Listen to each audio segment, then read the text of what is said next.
All right, wake the fake up.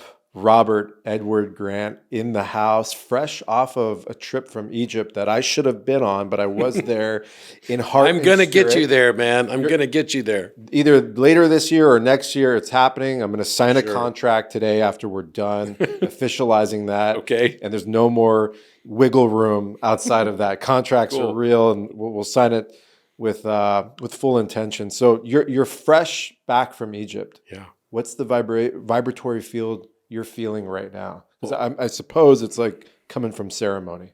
It is. It is like coming from ceremony. It's first of all, it's great to be here with you, Sherveen. Always great to be here in your place, and it's always a high vibration when I come here. So Appreciate that. love spending time with you. But I have to say, coming back from Egypt there's an amount of integration work that has to be done. When I've been now many times, this is my 7th trip. And after each time, I notice things really shift for me, like major shifts. I've gotten more accustomed to it. My first few times, I was like, holed up in bed, and I was like, "What's going on? My life isn't real. What's happening?" And now I am more grounded in it. But I realize very quickly that all the things, when you achieve a certain level of frequency, there's a vibration that comes with being in Egypt. It's very expansive. It's different. It's very high vibrational. And when you come home, what I start noticing is it's like a snake shedding its skin, where everything that doesn't match that vibration in my life tends to disintegrate or dissolve. And within a matter of weeks. And so I've lived in the jungles, flown back to Los Angeles, and was very uncomfortable for 3, 4, 5 days. Mm-hmm. Are you realizing your true essence in terms of what your life should be like 24/7 every time you go and have that experience? Or do you feel like you are indebted to some kind of slave world here in this modern world? I'm speaking from my truth. That's how I feel to a certain degree, which is why, I've created my reality to live like in a sanctuary while I'm still, grinding 24 hours a day, 7 days a week because of the responsibilities. And I know that you have a lot on your shoulders. You have so many different projects. You're probably one of the few people I know that perhaps has more projects going on than me, and that's saying a lot. So only because I'm a few years older. Well, how do you flow through this? What's your strategy? It's funny because I think creation is somewhat of an organic process. It's not like I have kind of like said, okay, I'm going to have this strategy to create all these different things. It's just that they came up organically. And next thing I know, I have 17 companies that I'm responsible for. And to a certain extent, that's part of the shift that's happening for me now too, because I'm looking at how do I consolidate, how do I reduce, how do I, and still stay true to the commitments that I made and everything like that. But I'm definitely in that mode right now, which is, okay, what's consistent with what I want to, the life that I want to be living? And remember, I got this message from some lady on LinkedIn about a week ago, and she was very kind. She said, I saw your TV show Codex, and I want you to know I put your face on my vision board. And I was like, well, that's interesting because I don't think I'd heard that one before. And so she said, because I think that when I look at these things on my vision board, I realize that these are the types of things like a level of consciousness or whatever I want to achieve. And I said to myself, I'm like, I wonder if that's the right way to do it, because really, whenever I think about something that I want, and if you intensely want something, you can actually have the effect of pushing that thing away from you. Yeah. Because the better way to go, I've at least found, is to just embody already having it. Right. And already living it. So coming back from Egypt was sort of analogous to that same thing. I come back from it, I know I've got all these responsibilities, and I immediately came into like a 3D, 12-hour meeting, my first day back, which was like, whoa. And I'm like, okay, there are certain things now that I need to just simply embody. That's right. And so those, when you finally take on that mantle and say, okay, these are the things I'm now going to embody, then it starts to correct itself.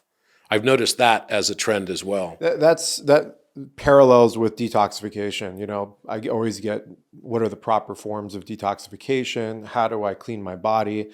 And I say, well, first and foremost, you prevent adding the destruction to the body, right? That's the first form, less is more in that sense.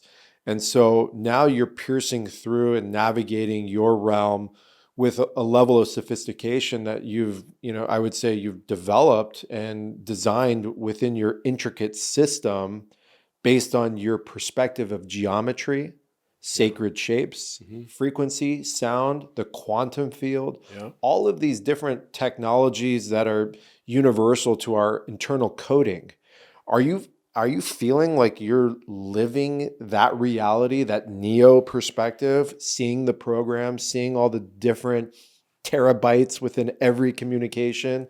Is it on that level for you right now? I'm curious. Yeah. I think it absolutely is. I realized a few years ago that we all use QR codes now because of COVID, especially. That was like the best thing that ever could happen for COVID during the COVID time period, so that everyone would get used to using QR codes. Well, I see geometric shapes as being QR codes for our consciousness, so our subconscious mind. Sure.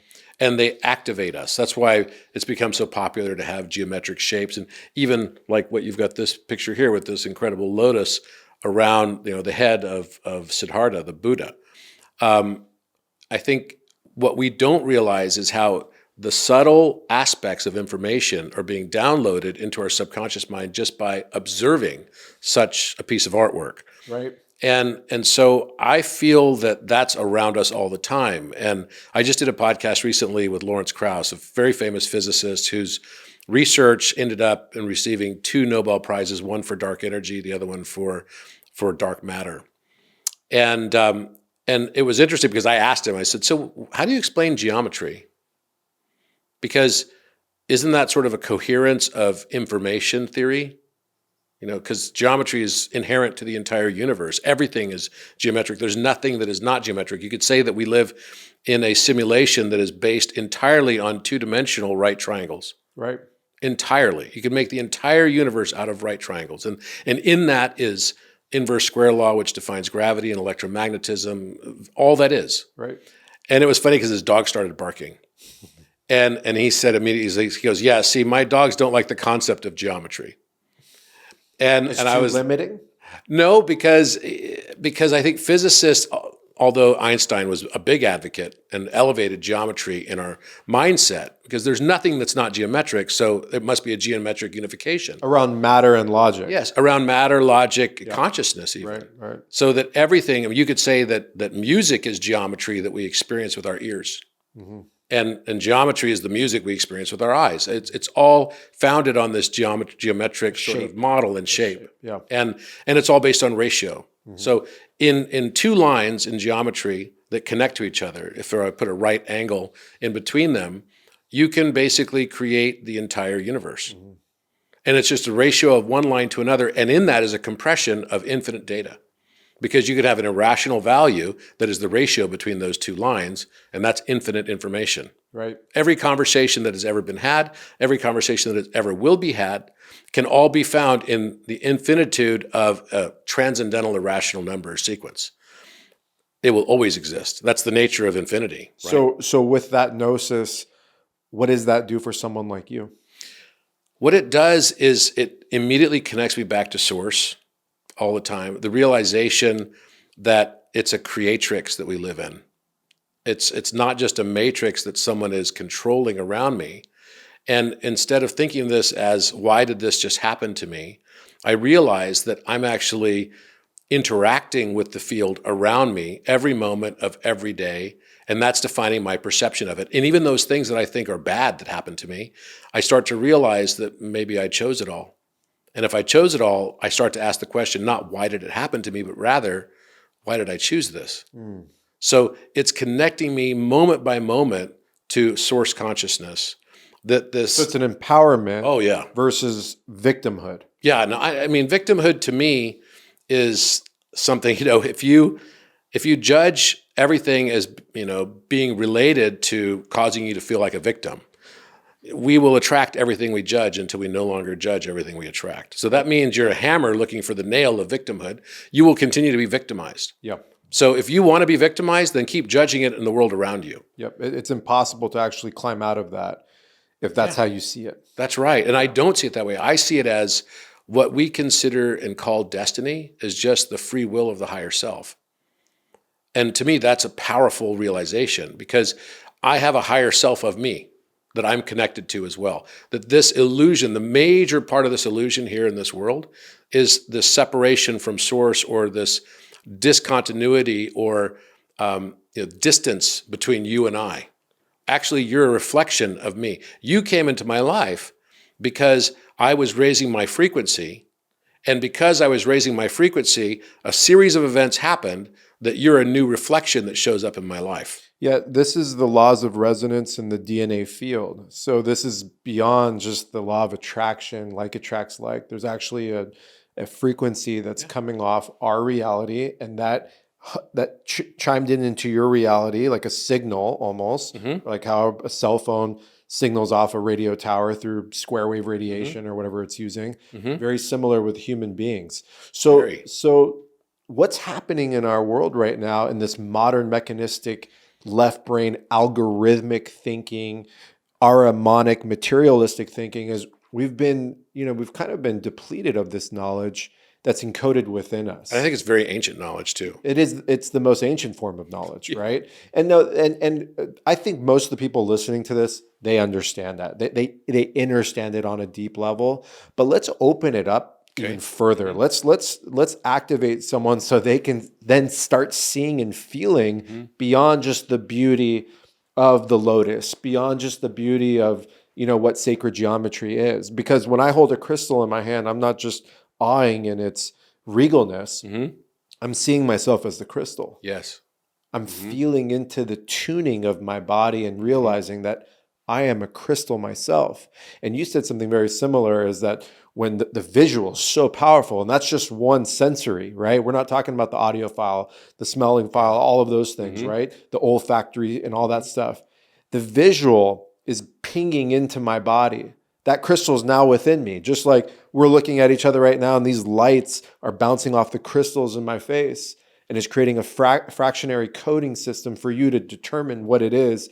And then you have some form of alchemy happening inside of you, and it's creating me. Yeah. Right?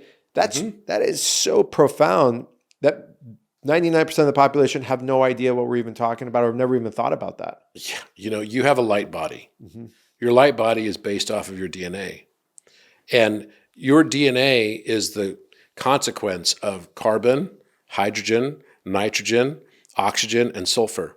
Yep. That's everything. So we're talking about, literally the first octave of the carbon family. That's basically what we're experiencing, with the exception of sulfur, and sulfur is used to make the phosphate backbone. I found inside of DNA a binary code language. I patented it several years ago, in fact.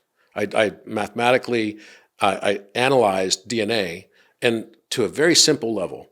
So I thought, okay, well, how does nature count? Well, nature counts through protons and electrons, right? So we've got the periodic table of elements. I don't even like to call it a table because nothing linear. It's not linear It's at a all. wave. It's a wave. It's a spiral. You're talking about the subatomic charges, subatomic charges, of all the and everything. minerals, Exactly. and why one is completely different, and how the human body reacts completely different from iodine versus zinc versus calcium versus magnesium. That's right. Correct. So you've got, you could say, all right, well, carbon, how many protons does carbon has? It has 6. 6 protons, 6 electrons, 6 neutrons. So immediately, how was it that the ancients figured out that the symbol for earth in alchemy, which would be carbon, is a cube? And of course, 666, that is the sum of angles. It's related directly to it, because 6, to the third power gives us 216. And the sum of angles of a cube is 2,160 degrees. So you start realizing that there's a full hidden symmetry and a hidden information where we perceive chaos is just a hidden pattern. Right. And so as I looked at it, I was like, okay, if I take carbon, which has 6 protons, I take nitrogen, which has 7, I take oxygen, which has 8, right? Fluorine is going to have 9. And as you kind of go through this and start adding up all of the nucleotide pairs, which are adenine pairs with thymine, cytosine pairs with guanine, and adenine switches to uracil when it goes to transfer RNA process, right? Well, when you add all this up, guess what? Everything sums to zeros. It's perfect. Perfect. Because in digital root mathematics, which is to be mod 9 math, like numerology, you just take a number like 27, you add it up. So you add up all the protons, of these nucleotide pairs, and they're always summing to 9, which 9 is a marker for 0 as well. 0, it's vortex-based math. Vortex-based math, Right. exactly. Yep. So when you find that, but then you realize, okay, what happens when we put it through the transfer RNA process? Well, uracil combined now with adenine, right? So it becomes AT to AU, Yeah. right? Yep. And then that's going to have an impact on the codon pairings, right? And then that impacts all of what we see with phenotypic expression that results from amino acid construction, Right. So what happens is it actually flips to ones. So it goes, the AU pair becomes 1 and the GC pair becomes 0. So now you've got binary code, ones and zeros. Well, okay, so Because 9 and 0 are the same. 9 and 0 are the same. So what Robert is explaining right now is we have a perfect system in place based on the technologies that we understand this material world plays with. And then it goes outside of just particle and wave. Yeah. It goes into a quantum entanglement that there is a coding system that is beyond something that we can measure to the smallest fractionated number. It's perfect. It's mind-boggling because then you think of it as, wait a minute, there's a binary code. Like literally our DNA is writ in self-correcting computer code that's binary. And it doesn't take long after that you realize we're in a simulation. Okay, so let's stop there. Because this is the ultimate question for me is with this awareness. For someone like you that's been researching this has become your life path, this is your calling. You couldn't change it even if you wanted to. This is true. Yeah. Do you see this now on a introspective level that there is an intelligent design that's mechanistic, or is there an intelligent design that is holy? Whoa. Because when I play into it, I'm right in the middle there. I know that there's a morphogenic field. I know we're in a simulation. I've seen it. I've experienced it. I've gone into the medicine with it. I've taken time to research a lot of what we're discussing right now, and it makes me have an awareness that this was perfectly put together. It's so genius. So if it was perfectly put together, how could it be random? So it's definitely not random. But then it's so perfect that maybe it had to morph into this. I find myself right in between realms of that. You know, it's funny you say that. The answer to your question is both. Right. And the reason why I say both is it's just like the difference between a particle and a wave. Maybe there should be something in between called a wavicle, right? I like Who that. knows? I have a physicist friend who posits that. Part of wave. Yeah, part of wave or wavicles or whatever. But I came away, I do a lot of pattern searching when I was trying to solve, major challenges like predicting prime numbers, which is not supposed to be something, it's supposed to be sort of random, right? Yeah. Or at least pseudo-random. And in 2018, I discovered how to predict prime numbers infinitely. And I published the paper. It got published on Cornell's, academic review process. And it was called the Infinite and Accurate Prediction of Prime Numbers, right? Using a novel quasi-prime methodology, which is a new type of number I discovered and basically published regarding. That pattern is created in the first set of the prime numbers? That pattern is Or created. is it geometric? It's geometric. It's geometric. It relates to the number 24. So, and the way I came to it, and this will in a circuitous way come back to answer your question, but with a little bit more meat on the bone. Basically, it's a pattern of 24. And 24 is, you could say that that's a two-dimensional Euclidean view, right? Euclid was a famous mathematician geometer, right? Who kind of gave us all of the basic principles of geometry that we have today, much of it anyway. And they're called Euclid's elements, right? And I'm happy to say it's the only book that has beaten my book in number theory and geometry on Amazon.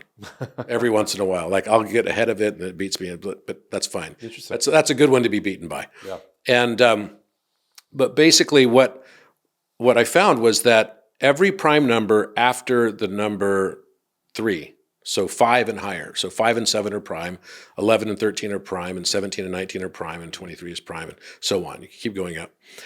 And I always knew that every prime number was a multiple of 6 plus or minus 1, right?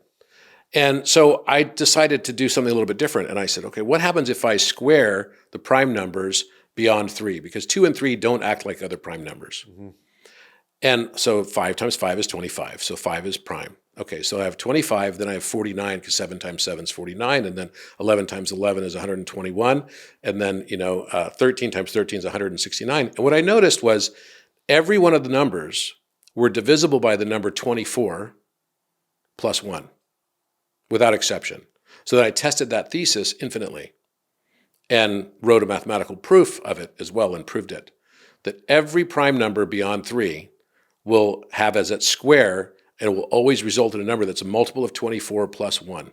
So on a mod 24 analysis, like a 24-hour clock, it'll always end up at the 1 o'clock position. In perpetuity. In perpetuity. Okay. It's infinite. So what does that tell you? So what it tells me, first of all, is something that's not supposed to have a pattern definitely does have a pattern. It required looking at it in the context of 24. Prime's not supposed to have a pattern. Right. Mm-hmm. But now they do. There's the pattern. There's a pattern.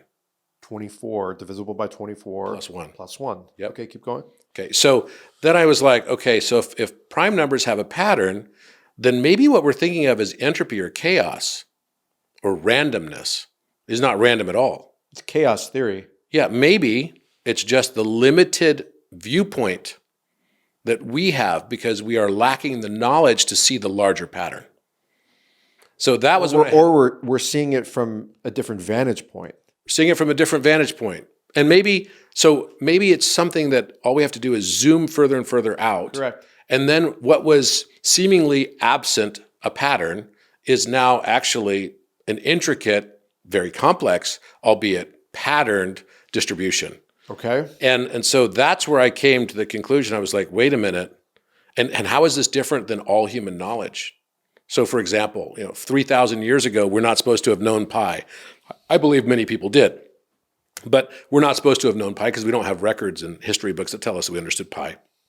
So the pyramids, if they were built 4,500 years ago, as the narrative goes right now, means that they built the pyramids without wheels, right? They built the pyramids without kind of understanding pi. Well, wait a minute. How is it then that the relationship between the base and the height of the Great Pyramid is 4 over pi exactly? Mm-hmm.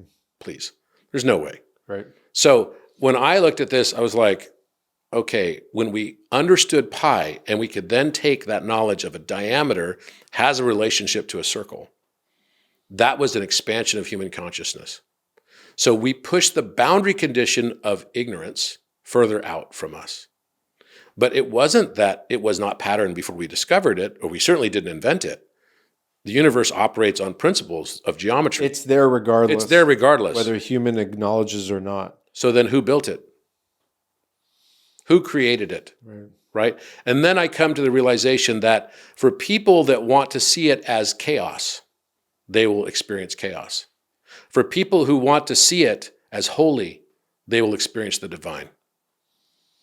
It comes down to our choice of how we want to interact in the world. Whether we think we can or we think we can't, we will be right. And this is the nature of Heisenberg's uncertainty principle. That's right. What we believe informs the reality around us more than anything else. So if you think you're living in a cold, heartless world and you judge that every single day, you will only continue to experience that experience. If, however, you touch the divine and you realize that every single moment is full of a divine realization, every person you meet, every circumstance you come by, every license plate that pulls in front of you while you're driving your car can have meaning and depth. And that is a life that I want to live, because that's a life where I'm very much connected to divine source. And I think that's actually, as we continue to live those types of experiences, it's a feeling of bliss. Everything you're speaking about reminds me of the deep awareness of epigenetics, meaning epi above your genetic profile, meaning your surroundings, the biology of your belief, as Dr. Bruce Lipton said, is really what dictates your future, dictates your now. I'm a fan of Bruce, definitely. Big fan. They revolutionized the way that we look at modern diseases, right? As opposed to just being a victim of a genetic, default. we now know that our reality, our perspective, the water we're drinking, the people we're surrounding us is what controls and dictates our health Yeah. and our ability to stay in the health span versus going into the disease span at such early ages. So back to the question, is this existing for us? Yes, I believe. Okay, so that's what it is, right? Because that's really where it keeps going for me. And I sometimes, this is after a medicine journey, and I'm really high, right? And so I'm a little bit more in the ether. I'm a little bit outside of my body, and with practice, I'm getting a little bit more careful to be a little bit, I would say, obtuse with my ego, where I'm not in the realm that I'm in this prestigious God mode, and I am the infinite, because it's very easy to get there. And I think there are moments in this life that we want to achieve that level. We want to get that, but it's finding balance right back in the middle. So the question keeps coming back: does all of this exist if there is no humanity? Would this be here if there was no humans to decipher it? It's so funny. It's a great question you're asking. It's an outstanding question. And in fact, I think this year we probably made more progress in answering that question than maybe we ever have before. This year's Nobel Prize was given for entanglement, right? And actually, it was pretty startling to see the cover of Scientific American state that local realism is false. That's a big movement for that to happen. Oh yeah. So basically, our whole world's been predicated on that level of mechanistic science. The foundational basis of all, since the time of Aristotle. Yeah.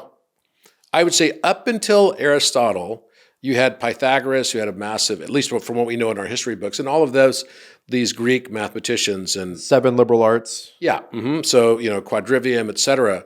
As you kind of go back through history, Pythagoras and Plato were very much people of the mindset of mathematics was not the study of quantity, but rather all learning. So the word philomath means lover of learning. It doesn't mean lover of math.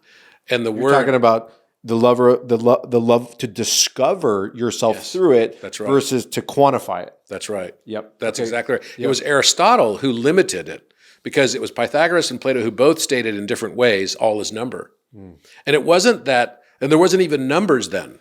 Okay, so you have to understand, we didn't have numbers in the Greek language. Their numbers were just their letters. So what we consider today as gematria, right, and as a more, a new form of looking at sort of code analysis, et cetera. And gematria would just be, there's a Greek gematria, and in Greek gematria, the letter alpha or A, their letter A, and the aleph bet or the alphabet. Actually, aleph bet meant bull, and bet means house. Right. So bull is house. It's probably a reference to the Great Pyramid. Right. The Great Pyramid is known as Bull Mountain. Bull Mountain. Right. So it's a house of the bull. It's just one big cipher. It's one big cipher. So the number 1 is A, the number 2 is beta, right? The number 3 is gamma, the number 4, right? And they're all interconnected, right? The number 4 is delta. So it wasn't designed to just quantify and measure and we didn't have it's a universal language. It's a universal language. Right. And so it's embedded through everything. And then we had the advent of the Arabic numeral system, right? So what we call numerals, 1, 2, 3, 4, 5, 6, 7, 8, 9, actually those are also an offshoot of consciousness, just another expansion of consciousness, creating another differentiation. But then we said, okay, let's separate letters from numbers. Well, that's a relatively, in the grand scheme of human history and the human story, it's a relatively recent advent that we made that separation. Yeah. Hebrew was the exact same way. They didn't have numbers in Hebrew. They used Hebrew letters to describe their numbering system. So as Kabbalah. Exactly. The Kabbalah twist, yeah. That's why gematria can be such a powerful tool to analyze things. And dangerous. And dangerous. Yeah, it can be. You can go down some serious rabbit holes with that as well. But the point being that, to answer your question, do I believe if it's all holy? Yes, I do believe it's all holy, because I believe that this is like, have you seen that show, that movie that came out not long ago, Ready Player One? I did see it. Yes. Everyone's like, you got to see that. That's right up your alley. Yeah, this is where we're heading. Totally. Yeah. Maybe that's where we already are. Yeah. Right. And at the very end of it, the guy says, thanks for playing my game. Right. You got, the whole thing is to find the keys, and you get the keys and then you win, type of thing. What if we had volunteered to come into this exact circumstance? What if we knew that the only way to learn really well is through experiential and non-didactic learning? So it would change the entire context of all the experiences we have in life, wouldn't it? Everything. It would reverse everything. Yeah, because I know you're the kind of person that would be like, okay, I'm going to push myself to the max. You're not going to choose the easy life. No way. It's like if you were a mountain climber, you'd be the guy, I know your personality. You'd be like, okay, let's go do Everest. I'd be like, dude, I don't know if I want to do that. It's not on my life list of bucket things to do, but maybe for you, I could see you wanting to push yourself to that degree in that way. I would push myself in different ways. And if we knew that dying was not real, then we would put ourselves in different circumstances. Maybe the first few times we're going to die and then be reincarnated again. I would choose, okay, I want to die making love to the love of my life, right in the moment of that climax, and then I can croak right there. It's like, it's all good.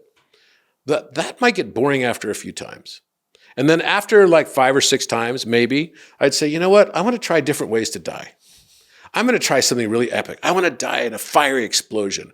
I want to die like jumping off of a freaking Empire State Building. I want to die all these different ways. I want to die getting chased by the sheriff of Nottingham. I want to die through these different methodologies that have no relationship to each other. But for me, I want to experience each time. Yeah. It changes the context of everything. And then I have to start asking myself, well, then other people that are in this game as well, would they choose the same things as me? And is my life then a series of judgments believing that based on the fact that I observe the world as I am rather than the world as it is, that everyone should choose the same things I would want? And then do I become a social justice warrior because I think everyone should choose the same way I've chosen? It's a full-on complex. I mean, there's so many perspectives to be had. And where is our true perspective coming from? Because I think that's your point. Is it really coming from your own soul's, desire to learn, right? Expand. Yeah. And maybe we're all just experiencing, I was asked recently, what's the most valuable thing in the universe? And my answer was, you are. And the person looked at me like, why'd you just say that? And I said, well, because your uniqueness, the way you perceive the world, that is everything, because you cannot remove the lens of observation and your bias and your confirmation bias and everything that comes along with that from your observation, actually. So therefore, the way you're seeing the world is entirely unique. It's a unique light body that's tied to your DNA and your experience. And because of that, that uniqueness allows Source to observe itself through our eyes and build an Akashic. What you just said, I have to read this quote because this quote came out and I had to put it on. It was an Osho quote. And I've been getting in a lot of Osho stuff. And yeah, he's got some profound stuff. The thing he says about democracy is like literally one of the funniest damn things I've ever seen in my life. Ever. Nobody is superior, nobody is inferior, but nobody is equal either. People are simply unique, incomparable. Yes. You are you, I am I. I have to contribute my potential to life. You have to contribute your potential to your life. I have to discover my own being. You have to discover your own being. And I think that's exactly the what purpose you of just life. said. That's exactly what life. you just said. I've come to that conclusion that each of us has our own unique journey. Mm-hmm. And the discovery, that self-discovery journey of how you will contribute uniquely and through your observations and through your actions and through your experiences is your soul's path. And it doesn't have to, it doesn't have to be this gigantic, grandiose thing for everybody else. It might just be you being the absolute embodiment of you. That's right. And being good with that. That's right. Which is not an easy thing. It's not, especially with all the noise and all the information and all the judgment and the debt slave capitalistic society that we're in and the disease rate and everything that's going on. And so I think you and I can go down every angle of exploration into some real in-depth stuff. And I think I'd like to table that for further podcasts where we get a little bit more into specialty conversations, where we can unravel coding. We can go into Egypt. I think this was a great start. I really want to ask you because I get asked this all the time. I think you're a great person to have this conversation with. And I have my perspective, I think, at the root of being able to get clarity on one's life. It starts with your health and purpose and divinity from within. That has to be your root. If the vessel is falling apart, the mind and the spirit are going to try to escape. It's as simple as that. For you, where do you think is the greatest entry point to this level of linguistics, this level of language, this level of understanding the realms that you're operating in? What's the entry point? Well, for me, it was crisis. Okay. I went through a crisis in 2016 where I lost a lot. I was going through my spiritual awakening, and this I think is kind of common for people that go through spiritual awakening. I thought I was very special in it, but maybe the way I did it was very unique. And what came out of it was it caused me to question my entire objective reality. So I almost didn't leave my house for a year. I was so heartbroken over This is it. 2016. 2016. Mine was 2017. Oh, yeah. So and mine was also overlapping. It was halfway through 2016 and 2017. Mine was end of 2016, going into all of 2017, See, yeah. and into 2018. That's interesting. They're that the was same my timing. long, dark night, but also the most beautiful, cathartic time of my life. And that's what I've realized now, that it was the very best thing that ever could happen to me. And so what I did, it caused me to go deep within and question my objective reality. I was always good in math. And so I thought, if I can't depend on my experience and my observation as being actually accurate to what life is, then I should question, does 1 + 1 really equal 2? Yeah. So I started from there, and I reconstructed mathematics. So by questioning, does 1 + 1 actually mean 2? That means everything that you thought was tangible and real and solidified might possibly be built on quicksand? Yes. And that's where I started to challenge every notion of my own confirmation biases. Like your patterns, Everything. how you react to Everything. things, why you felt certain ways, why you I felt dislike like I certain needed people. to reconstruct a new learning methodology. And it's kind of like, that one scene in Empire Strikes Back, which was the second of the Star Wars installments. And you got Luke Skywalker on Tatooine, right? And he's there with Yoda. And the scene starts with like he's got Yoda levitating, and he's like doing this meditative pose, and he's levitating all these rocks and everything. And then finally, his ship, which was parked right next to where they were, like slips into the sludge of a swamp. And so then Yoda's like, "Oh well, no worry. You can just go ahead and lift it out now. Now that you can make us levitate like this, just because I'm small and that's big doesn't mean you can't do it. It's a scale issue." Right. So Luke Skywalker goes over and tries to lift it up, and you start seeing the bubbles come up. It's going to lift, and it ultimately falls back in. And he says, "Master, it's too difficult. I can't do it. It's too hard." And so then Yoda like slowly walks over and goes, and lifts the ship out, puts it on the dry land, and Luke Skywalker comes running over to me and says, "This is impossible." He says, "I don't believe it." And then Yoda looks at me and says, "This is why you fail." And then he goes into this whole thing about you need to unlearn what you have learned. Your limits, what's real, what's not. That's right. And that was true on both sides of the equation. There were new limits that I didn't understand that were sort of just part of boundary conditions of my own belief systems. And I realized then that the only true limits were what I persistently continued to perpetuate and believe in. And were these formed through trauma? Were they formed through your experience growing up? Was it formed through relationships? Were you able to go and do like a Rosicrucian analyzation of your reality? Yeah, I mean, I did it in my own organic way, although I was studying Rosicrucianism already by that time, and I was already studying Hermeticism by that time. I think that became the catalyst for what I experienced ultimately. And at that time, I would have looked at those negative experiences earlier in my life and called them trauma, but with the lens of retrospective approach to understanding that I chose it all. Mm-hmm. I don't even call it trauma. Now it's just like initiations. It was my initiations. Yeah. Yeah. So trauma transmutes to initiation. Mm-hmm. And that's a beautiful thing. Yeah. When you start to see the world in that way, then you're closer to where you really want to be. It's like this old Chinese proverb, which is the man who blames others has long to travel on his journey. The man who blames himself is halfway there, and the man who blames no one has arrived. That's right. That's poignant to everything we're dealing with today. It really is. The cancel culture, Everything. the victim, Yeah. why the system is pushing the man that blames everyone, right? Yeah. For everything. Yeah. And it's funny because we say that that's like sort of woke ideology, right? Which now there's a bit of a backlash against the whole concept of wokeness, which I think is kind of funny because woke is supposed to be from awakened, right? But if you're still mired in judgment, then you're not awakened. Yeah.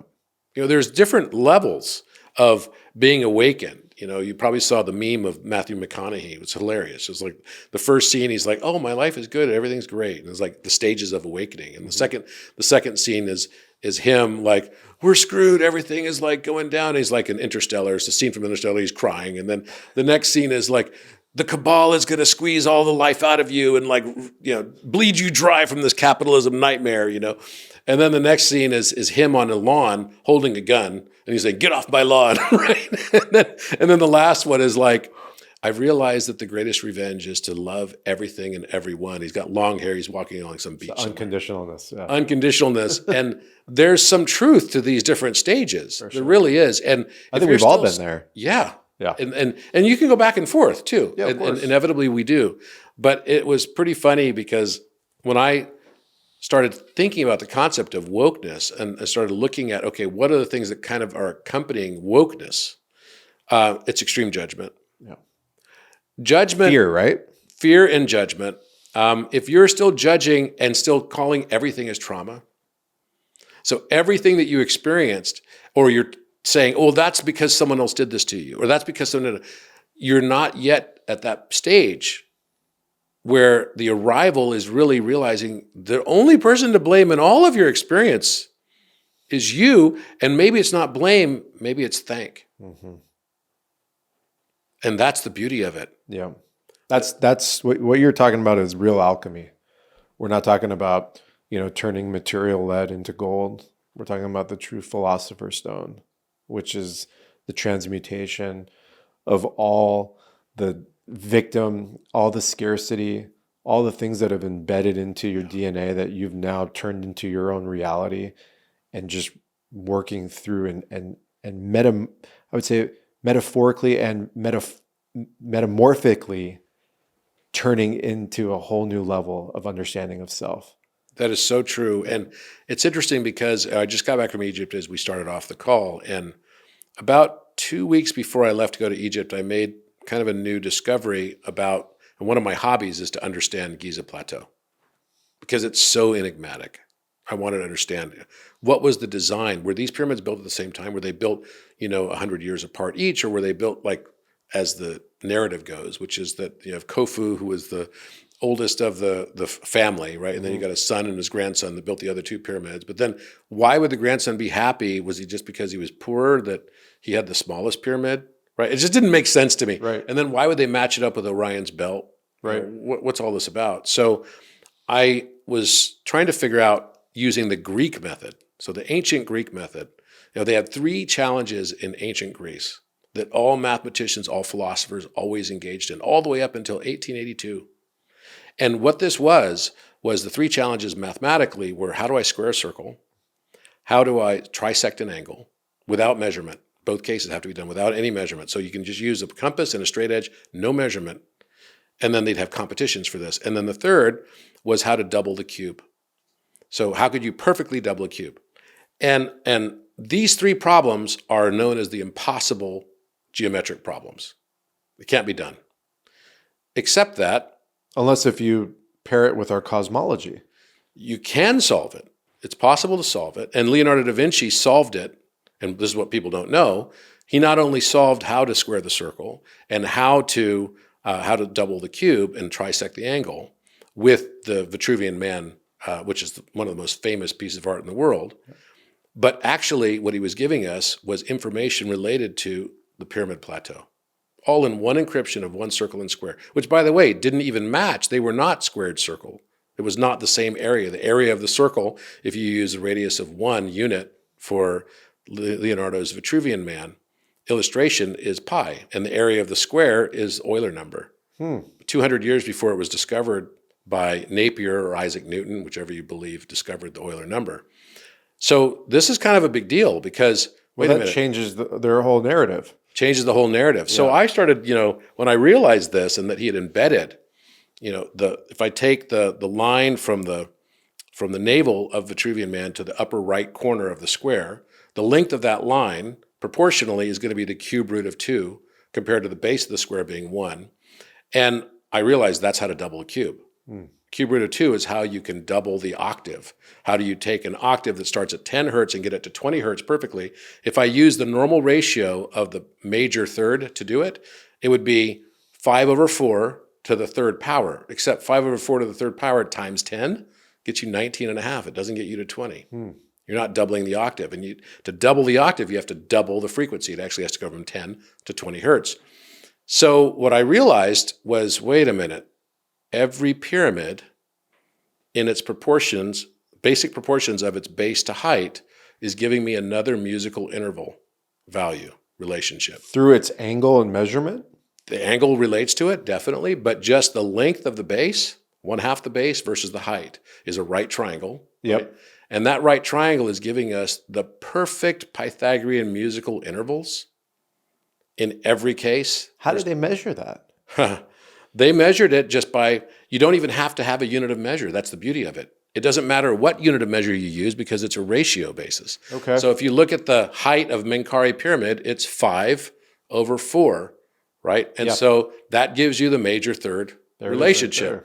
Okay. And then if you look at the height versus the base, 1/2 base of the Caffrey pyramid, it is, it's 4 over 3. Because it's a 3, 4, 5 triangle. Yep. So 4 over 3 gives you the perfect fourth. And then its inverse is the perfect fifth, right? Yeah. And the inverse of the major third is the minor sixth. So now you've got all these musical intervals in these two pyramids. Then I realized the one pyramid that was left over that filled out all the rest of the musical intervals was the Great Pyramid. And it was the diminished fifth. It's the same sound that we play when we are watching Star Wars and Darth Vader enters the room. It's like, dun, dun, dun, dun, dun, dun, like that, because it makes us feel devilish, right? And emotions, I was asked recently by the physicist and psychologist at UCI, his name's Donald Hoffman. I'm doing a podcast with him very soon. He said, hey, can you come up with a way to mathematically equate emotions? And I was like, geez, that's a tough one. It's right there. And then I realized, oh, it's music. Because music is just the mathematics that we're experiencing with our ears. Same thing. Yeah. So then I was like, okay, we use music to change our mood all the time. We all have experienced it in some way, shape, or form. Of course. Right? It's like sometimes I'll play like upbeat music if I'm feeling tired, and it will completely energize me. I didn't need any pharmacologics to do it.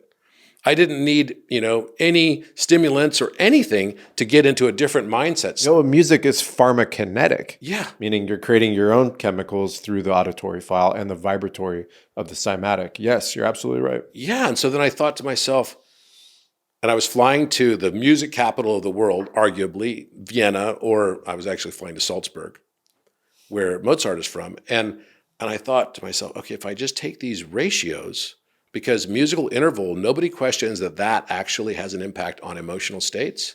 It can induce certain emotional states. So then I thought, well, that's really just mathematical ratio. 5 over 4, 3 over 2 for the perfect fifth, right? And 4 over 3 for the perfect fourth. And then each of those has also a negative aspect. So for example, except for the perfect fifth and the perfect fourth, every other one, like the major third, will then flip to a minor as its inverse. So it's the same two notes, no difference in the notes. It's just playing them in opposite terms. So you could have a major third, which would be C to E if you know music. Yeah. C to E note, it would be like da, da, da, da. And then a fifth would be da, so da, da. That would be a perfect fifth. Well, if you go C to E and then E to C would become the minor sixth. It's the same two notes, but it flips from major chord to minor chord. And you're just going up to the next octave of C. Yeah.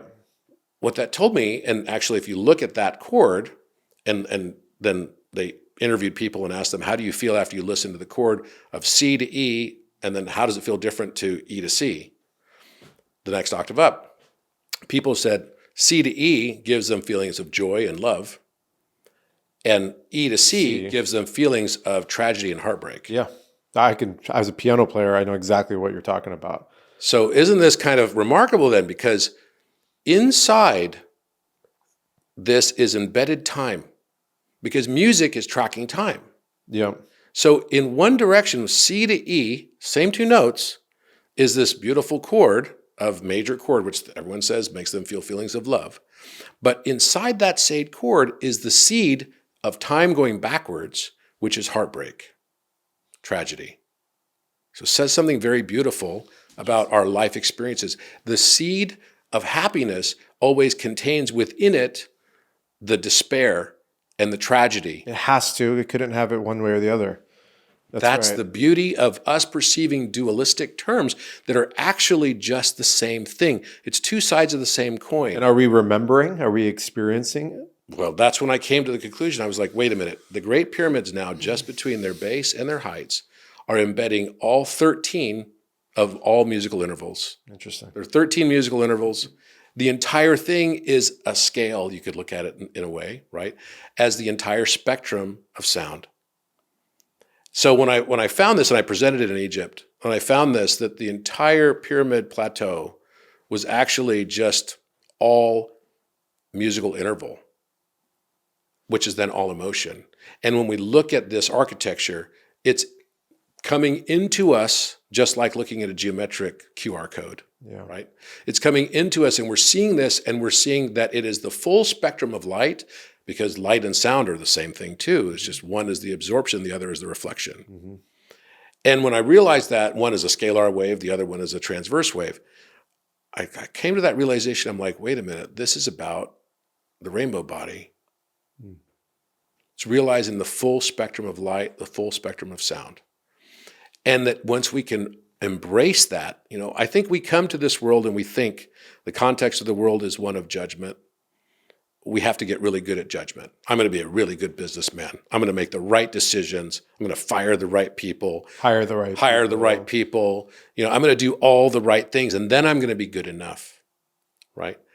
Well, actually, maybe the reason we come here is not to get better at judgment, but to learn to transcend it. Mm-hmm. And to realize that in the seed of every happiness is the seed of sadness. And in the seed of sadness is the seed of happiness.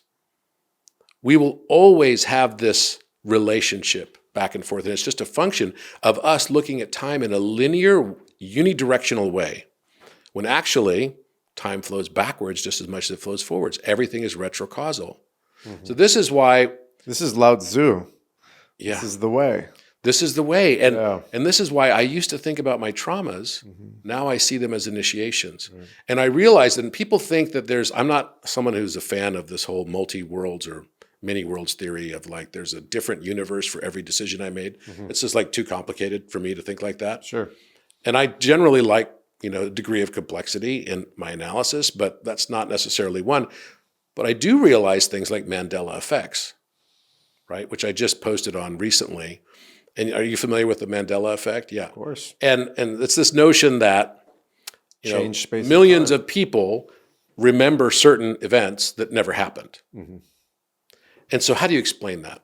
How do you explain it? And I came to the conclusion, coming back from Egypt, that as we go through our conscious progression, as we raise consciousness, the way we perceive the world, and therefore all that will exist in our world, will morph to that new resonance as a sympathetic resonance. Mm-hmm. So certain aspects of the old world will just no longer exist, right?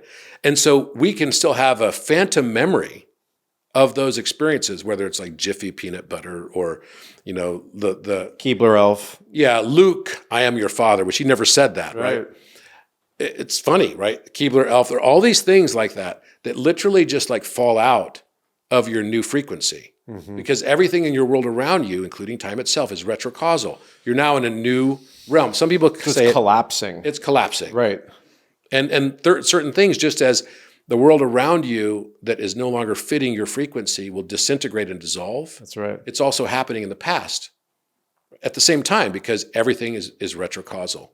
So the beauty of this notionality of the full spectrum of light and that it is all holy, that's all beautiful.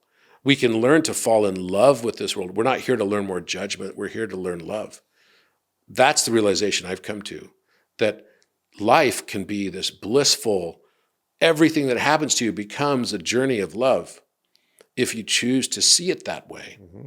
And you can choose to see it that way from the very beginning and just experience it and just trust the universe and the holiness of its design and your oneness with that. Mm-hmm. To me, that's the purpose. We're here to learn love and how to be loved.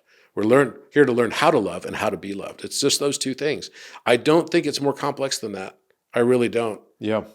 And it's beautiful in and of itself. Yeah, I mean, it's the only truth. So that's been the journey, and what's the Great Pyramid then represent? It represents this unfinished, there's no capstone on the top of it. There's no pyramidion. I don't believe it was ever there. And I work with a lot of other researchers. So if it wasn't there, it's signifying that it never stops? It's limitless? That we are what finishes it. We are the capstone. Yeah, and if you think about it, it's like you've got these 4 points on the pyramid base, and then they come to one at the top. Yep. So it never comes to the top until we realize that oneness.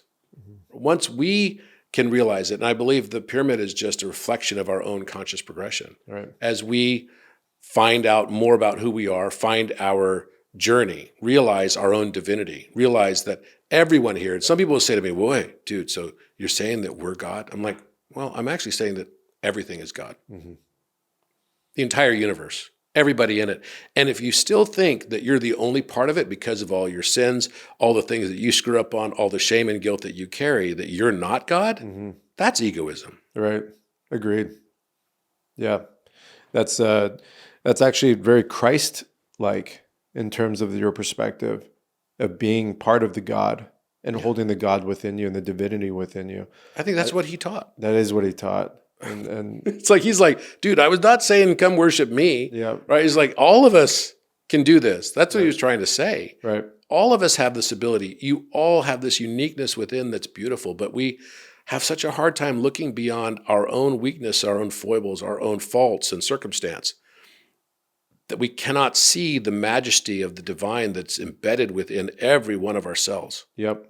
And yet it's there. The linear thinking, the scarcity thinking, and the system is driving consciousness away from each other and creating mass hysteria and mass separation, where now not only shall I succeed, but you should fail in the process too. And the competition is brewing and brewing and getting stronger and stronger. And this is where we're at today. And so I hope that these kinds of conversations give people inspiration and not hope, but a foundational pursuit to find their true happiness from within and see that the universe is perfect. The thing I love about you, Shervin, there's many, many things I love about you. You're a great friend, first of all. Thank you. And a genuine person. But you're also a person who is able to, it's easy sometimes to get stuck in the ether, mm-hmm. right? You can almost like float away.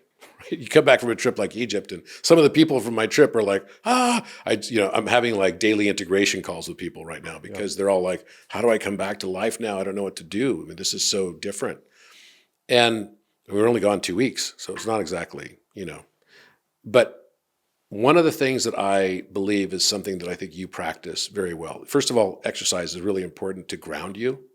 So you can be both very high up in the stratosphere as far as the way your thoughts are going and how you're thinking and feeling and feel very divine. But at the same time, you can still be grounded here on this plane of earth. I think, eating is another thing that helps me. That actually, I feel the need sometimes when I feel very, very like out of my body to like ground into my body. Mm-hmm. And I sometimes can achieve that through eating. But the thing that's most powerful is gratitude mantras. Mm-hmm. Gratitude has this weird thing where it can take me way up and also keep me on earth. Mm-hmm. It's this grounding thing that's so powerful. And I gave a TED talk about this, which is beautiful minds are free from fear. And I would say now, if I could change the title of it, because it was 10 years ago that I did it, it would be beautiful heart minds are free from fear. And they're able to transcend it. It's not that you don't feel the fear. You process it, you take it in, breathe it in for a moment, Yeah. and let it just pass through you. Yeah. And then express gratitude for the moment and all the things. And, I was talking to somebody last week who was like, oh, my life sucks. This is so difficult. And I just don't know how to deal with it. And, I'm kind of at a loss for where I go in my life. And I said, why don't you try starting with gratitude mantras? And he said, well, what should I be grateful for? I said, start with, you're grateful that you can breathe. Start with the basics. And he's like, I said, because there are many people that can't without the aid of something. I said, how about You can walk. you're grateful that you can walk? How about you're grateful that you can see with your eyes? We have people like Helen Keller who said, the only thing worse than blindness is to have sight without vision. That's right. It definitely changes your perspective. Now, everyone chooses their own different paths. And for us to pompously say, oh, everyone should choose what I choose, without recognizing that we're experiencing and seeing the world as we are rather than it actually is, is, I think, missing out on one of the most beautiful aspects of life. I completely agree with you. I appreciate that. So we just had the collapse of Silicon Valley Bank. Yeah. Right. And, I've been observing it for quite some time. I've done many projects in that area, in Palo Alto area, and that's whole Silicon Valley and the startup and the tech world. And it's almost all that area is integrated into the everyday lives of all of us now, because of worldwide communications, the internet, social media, these, these computers we're pretty much attached to the computer world now. And Silicon Valley Bank, they had some very interesting leadership there. Yeah, they did. And a lot of that leadership was based on wokeness and not founded on, some serious principles that need to be there, while understanding that we have a market that is all over the place because of the printing of money and inflation and the raising interest rates that are happening. And they got caught with their pants down. And my question to you is, what does this mean for blockchain? What does this mean for cryptocurrencies? Because we've just gone through an epic downfall of cryptocurrency over the last 9 to 12 months. Where do you think we're at right now with all this? I think Bitcoin is still continued to do okay. It's stable. Bitcoin's it's stable. It's basically become more stable. And I think we have to look at the context of the artificiality of the whole system. Right. You're talking about fractional lending. Everything. All of it. Yeah. Which I believe all of it, like the things that are of lower frequency, will dissolve. This too shall pass. That's right. And I believe that we're going into a new age, and of lower frequency is also even our mechanisms of how we govern. I think all of that is also going to dissolve and be in dramatic shift. Most people in the world don't know that we've been actually in a cyber war with China for a long time now. 25, 30 years? Yeah, and most definitely in the last several years. Yeah. There was a big loss of data that happened where all the foreign operatives' information was stolen. And this whole thing, we're seeing little vestiges all over the place with, the balloon mishap. All these things are kind of just funny, right? Yeah. I also Sleight of hand. Yeah. I think there's also an aspect of this that's just part of the creatrix story that's basically evolving out. I mean, it's not a coincidence. I don't believe in coincidences anymore. Yeah. That even the name Silicon Valley Bank is something that's interesting, because we're in the process of advancing from a carbon family to the silicon family, right? It's the silicon is the next octave of carbon. So, and it's Silicon Valley, which I find that is also being kind of interesting, because we're in the process of DNA changes and upgrades. One of the things that I had written a post on regarding as well was that, the dodecahedron is the structure of DNA. So if you stack the dodecahedron on top of each other, it will create a double helix structure. Now, one of the big things that we discovered in the Great Pyramid a couple weeks ago in the King's Chamber was literally, and I've got it on film as well, it's pretty epic, and I'm just trying to keep it relatively quiet, but I'll announce it here first, is we found a fully formed, and it's about 10 feet wide, DNA strand on the wall. So we're talking about another helix? There's actually A triple one fully helix? formed. There's a fully formed helix, right, lower level, and it's actually formed by two dragons that are biting into a tree And they're of knowledge. they're spiraling. They're spiraling exactly in perspective drawing in 3D as well on the Interesting. wall. It's pretty epic. You can even see the nucleotide pairings and everything between it, which is really amazing. And then they have another helix above it, which represents the combination of this divine, right? So if you take the dodecahedron, you think that there's only a double helix that will basically be formed off of that, because if I whirled around this dodecahedron, it's going to give me these positional points that are going to give me a perfect double helix, right, from the points of that dodecahedron. So it's sticking out at the pointy parts, right, or the stellations. Yeah. But actually, within the dodecahedron is hidden something called the icosahedron. The icosahedron represents water. The dodecahedron represents spirit or ether as well. So if you have a dodecahedron, because the dual form of the dodecahedron is the icosahedron, it's already there. Right. This is water now at a higher level. And those two together will form a perfect 12-strand DNA. You can't have one without the other. One is the dual of the other. The dual just means you take the center point of a dodecahedron and link all those center points together, you have an icosahedron. That's very and vice versa. Yep. So that means we already have 12-strand DNA. It's the realization by us as human beings that it exists that makes the transformation. Right. Right? It's Heisenberg's uncertainty principle yet again. That's right. So I think what's happening now is we've got this massive shift happening in society. We're moving up to the silicone layer of existence. Yep. I think you've People got are waking- Silicon people are Valley, waking up. right? Silicon Valley Bank, right? Crashing is something, and I don't believe it's solely related to cryptocurrency. I believe that it was predominantly because all of the venture financings. What we've hit is a stage right now where Series A to Series B, the length of time between A and B rounds of financing, institutional rounds, B and C and D has now stretched to the longest it's ever been. Yeah. The last time I was close to this was 2001. So you've got a situation now where Silicon Valley Bank was highly, highly on tilt towards the venture community, even to the point where they forced anyone that they got venture debt to, they had to keep all their accounts in their bank. Yep. So what's happening now is this whole system is starting to crumble all around. Yeah. It's actually unweaving and falling apart. It's falling apart. It's disintegrating. Yeah. It's disintegrating from our reality. Because mankind is becoming aware of Yes. of its follies. That's right. And because just as man, it's like, you could say that this is like a collective shadow integration. We're starting now. The whole idea of a shadow is that we don't want to see what we don't want to see. That's right. In ourselves. Yep. Well, at a societal level, we're doing the same thing right now. Yeah. We don't want to see the corruption. We don't want to see the lies. We don't want to see the deceit. We don't want to see the fact that our congressional leaders can all engage in insider trading and do. That's right. We just want to be entertained. We just want to be entertained. It's like, this is the proverbial, like Marcus Aurelius period before he came in. Let's all have games. That's right. Right? And let's have put the dirt under Circus the rug Maximus, right? Put the dirt under the rug and let's just live the play. and feed them drugs and alcohol. And now we're starting the throat chakra is awakening fully on a global level.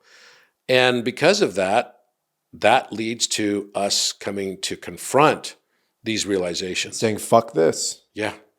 Right? So the whole thing is going to come crashing down. I believe that ultimately the new governance models, the new everything are going to be based on technology that is fundamentally the same as Akashic. Okay. The Akashic is blockchain. So all we're doing is mimicking. Keeping a records. Absolutely. Right. I got And you. the beauty of it is that, the whole thesis behind IPFS, which is the Interplanetary File System, is that you could turn off every computer on planet Earth and have a solar flash that wipes it all out. And yet that data will still exist. Can't be erased. Yeah. So this is where I think we're headed. That way you can actually have a historical reference. And history today is only the perspective of the victor. That's right. All history is told by the victor. And so we all need to step into our victory and be the master magicians of our reality on every decision. So I think crypto is going to be here for a long time. I think that if I was going to basically say what's going to last longer, crypto or the dollar as we know it today, crypto will. Let's, on our next chat, let's drop deep in cryptocurrencies. Let's talk about security. Let's talk about safety. Let's talk about first steps of getting involved and how you can start moving towards that level And of protecting, if we sophistication. could, protecting that unique identity that you are. That's right. That unique identity is right now being captured by corporatocracies out there, and they're using your unique data. And just to wrap up, there's a lot of interesting stuff going on with AI right now. Yep. And I was a big opponent against the AI taking photos of yourself and giving away all that stuff. And Yeah, you and I had remember that yeah. conversation. And then people were taking my photograph and doing it for me, so I didn't even do it. Yeah. It's like they just Yeah. pulled them off the internet. There's a lot of interesting things going on. Robert, I really appreciate you coming here on Wake the Thank you, Fake my Up. friend. That was an awesome conversation, just dropping deep into the heart and getting, explicit awareness of how intricate this system is, yet how simple it is. Because at the end of the day, when we're talking about shapes, geometry, sounds, it's really a level of inherent wisdom. Yeah. It's not a curriculum that needs to be indoctrinated and memorized. It's encoded within us. Yeah. And I think you do such a beautiful job explaining it. And I really honor you and honor the purpose of the Robert Edward Grant within you and all the souls that have incarnated there. And I can't wait to keep doing this and going more and more and more. It's a mutual feeling, my friend, and I love what you're doing. I was so thrilled when I saw your products. I was in Austin recently, Yeah. and I went into some like acai bowl place, right? I was like, and then I see Symbiotica right there, and I was actually thinking, I was like, oh, I want to get some magnesium product right before I walked in, and then it was like right there. So I was like, oh, Shervin winning. I'm like #winning Shervin. You are the master magician. You brought that in. Thank you, brother. Appreciate Thank you. you. It's good to see you, Keep my doing friend. this.